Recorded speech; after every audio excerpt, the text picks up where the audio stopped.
Federal bank ने भारत को पहला बायोमेट्रिक ऑथेंटिकेशन फीचर का तोहफा दे दिया है। यानी अब आप ऑनलाइन कार्ड पेमेंट फिंगरप्रिंट या फिर फेस आईडी से कर पाएंगे। यानी पूरी तरीके से ओटीपी फ्री, सिर्फ 3 से 4 सेकंड में होगी ट्रांजैक्शन पूरी। मैं हूं तनीषा और आप देख रहे हैं बिस्तक। चलिए जानते हैं फेडरल बैंक ने आखिर क्यों अपनाया ये फीचर, इसका कस्टमर को क्या मिलेगा लाभ और किस तरह ये इंडिया की डिजिटल बैंकिंग यात्रा में जुड़ता है। सबसे पहले नजर डालते हैं कि आखिर फेडरल बैंक की ये पहल क्या है। तो देखिए, फेडरल बैंक ने जुलाई साल 2025 में फिनटेक पार्टनर्स M2P और मिकासू पे के साथ मिलकर इंडिया का पहला बायोमेट्रिक ऑथेंटिकेशन समाधान लॉन्च किया, जिसे e commerce card payments, fingerprints या फिर फेस आईडी से हो सकते हैं। ये आरबीआई की 2 फैक्टर ऑथेंटिकेशन गाइडलाइन के अनुरूप आएगा और अगर बायोमेट्रिक्स कैप्चर ना हो पाए तो ये OTP फॉल बैक भी देता है। अब चेकआउट प्रक्रिया केवल 3 से 4 सेकंड में पूरी होगी, जिससे यूजर एक्सपीरियंस बहुत सहज और तेज होगा। इस नए फीचर से कस्टमर्स को कुछ खास बेनिफिट्स मिल रहे हैं, जैसे OTP पूरी तरह से खत्म हो जाएगा, सिर्फ फिंगरप्रिंट या फिर फेस आईडी से ऑथेंटिकेशन पूरा होगा। दूसरा, बेहद तेज पेमेंट होगी, मतलब सिर्फ चेकआउट में सेकंड लगेंगे और 3 सेकंड के करीब लगेंगे। तीसरा है डिवाइस लेवल सिक्योरिटी बेहतर होगा। देखिए, बायोमेट्रिक डेटा फोन पर ही इंक्रिप्टेड रहेगा, यानी बाहरी सर्वर का कोई भी लेन देन नहीं होगा, जिससे प्राइवेसी बनी रहेगी। चौथा है कंट्रोल आपके हाथ में होगा। आप इस सुविधा को कभी भी ऑप्ट इन ऑप्ट आउट कर पाएंगे। ट्रेडिशनल OTP पिन बैकअप हमेशा मौजूद रहता है, यानी वो बाय डिफॉल्ट मौजूद है। ये था कस्टमर बेनिफिट्स जो लॉन्च हुआ है। अब नजर डालते हैं दूसरे बैंकों या फिर प्लेटफॉर्म पर कि वो कौन से काम कर रहे हैं। देखिए, पेयू ने अपना सोल्यूशन फ्लैश पे लॉन्च किया, जो कि नेटिव डिवाइस बायोमेट्रिक, फिंगरप्रिंट या फिर फेस आईडी से कार्ड ट्रांजैक्शन ऑथेंटिकेट करता है। पूरी तरह OTP फ्री और आरबीआई मैंडेट के तहत आता है।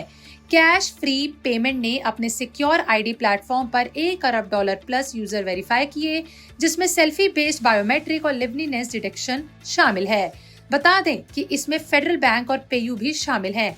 आईडिस बायोमेट्रिक ने भारत में बायोमेट्रिक पेमेंट कार्ड पेश किए, जिसमें कार्ड में एम्बेडेड फिंगरप्रिंट सेंसर होता है। टर्मिनल की जरूरत नहीं है।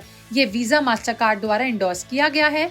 अन्य बैंक जैसे कि ICICI, SBI, HDFC, Axis, Kotak, इंडिजाइन ने भी बायोमेट्रिक ऑथेंटिकेशन के पायलट फेज शुरू किए हैं, लेकिन फेडरल बैंक ने इसे सबसे पहले लाइव किया है।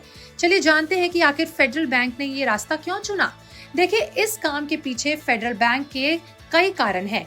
फेडरल बैंक इनोवेशन को कस्टमर एम्पावरमेंट से जोड़ता है, जैसे कि इस बैंक के एग्जीक्यूटिव ने कहा कि biometric authentication makes secure payments feel natural and seamless.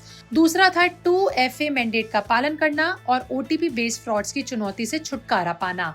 और बायोमेट्रिक मेथड इस दिशा में बेहतर समाधान है और वहीं टेक्नोलॉजी स्टैक लाइटवेट SDK पर आधारित है, जिसे पार्टनर मर्चेंट एप्स में आसानी से इंटीग्रेट किया जा सके। देखिए, अब जानते हैं कि ये फीचर कैसे इंडिया के बैंकिंग सिस्टम को बेहतर बनाएगा। भारत में जम योजना यानी जन धन आधार मोबाइल योजना और APS जैसे इनिशिएटिव्स ने पहले से फाइनेंशियल इंक्लूजन को बढ़ावा दिया है। बायोमेट्रिक पेमेंट सिस्टम इस इकोसिस्टम को नेक्स्ट लेवल ले जाता है। वहीं आधार बेस्ड फेस या फिर फिंगरप्रिंट ऑथेंटिकेशन से डिजिटल ऑनबोर्डिंग आसान हुआ है। अब ये पेमेंट से भी जुड़ने लगा है। आधार फेस ऑथेंटिकेशन ट्रांजैक्शन ने हाल ही में 50 से 100 करोड़ तक की वृद्धि की है। NPCI भी UPI पेमेंट्स में बायोमेट्रिक ऑथेंटिकेशन इंटीग्रेट करने की सोच रहा है, जिससे पिन पासवर्ड की जगह बायोमेट्रिक हो सके। फ्रॉड रिस्क कम हो सकता है। बायोमेट्रिक सिस्टम से fraud reduction, cost saving, enhanced accessibility होती है। बेसिकली डिजिटल इकोसिस्टम को बढ़ावा मिलता है। देखिए, फेडरल बैंक ने बायोमेट्रिक ऑथेंटिकेशन लाकर डिजिटल पेमेंट में एक नया मुकाम स्थापित किया है, फास्ट, सिक्योर और customer friendly. PayU, cash free, iDEX जैसे प्लेयर्स भी इस दिशा में आगे हैं। इससे डिजिटल अडॉप्शन, फाइनेंशियल इंक्लूजन और इकोनॉमी के ग्रोथ को सपोर्ट मिलेगा। लेकिन प्राइवेसी, स्पूफिंग और रेगुलेटरी कंप्लायंस चैलेंजेस पर ध्यान देना जरूरी है। अगर आप जानना चाहते हैं कि कौन से मर्चेंट ऐप्स ये फीचर फिलहाल सपोर्ट करते हैं या आप खुद कैसे एक्टिवेट कर सकते हैं, तो नीचे कमेंट करें, वीडियो लाइक करें, चैनल सब्सक्राइब करना ना भूलें और बेल आइकन दबाएं ताकि आप कोई अपडेट मिस ना करें।